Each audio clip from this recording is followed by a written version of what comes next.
Hello, this is Dr. Vicki Rackner, former surgeon, founder of the Caregiver Club, and author of Caregiving Without Regrets.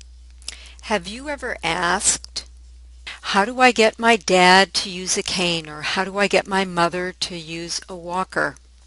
I don't know your parents, so I can't tell you exactly what their resistance to your reasonable suggestion is.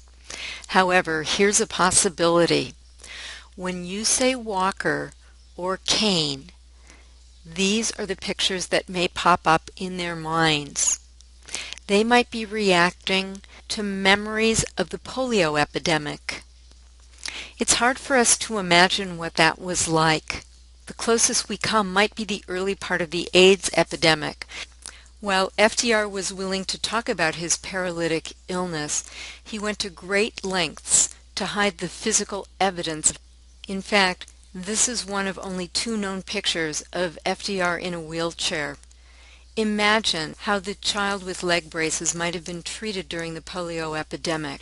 Anyone who had challenges in walking may have been shunned by the community. Here's a strategy that's been effective for many caregivers. Have your aging parents tell stories about the past so that they can see for themselves that the past has come to an end. One night around the dinner table, say, we're worried about this bird flu, but I just wonder, what was it like during a polio epidemic? And then get ready for some amazing stories. Ask them if they know anyone who was infected with polio. Did their parents take any special precautions? Would your parents have voted for FDR if they had seen him in a wheelchair?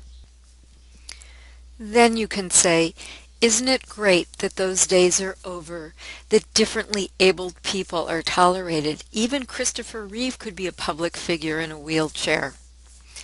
And then you can sneak in, Mom and Dad, what would you think about using that walker? Chances are you're going to get a much different reception. As a medical aside, chances are good that FDR did not in fact have polio. He may have had an autoimmune disorder called Guillen-Bare, which was the cause of his paralysis.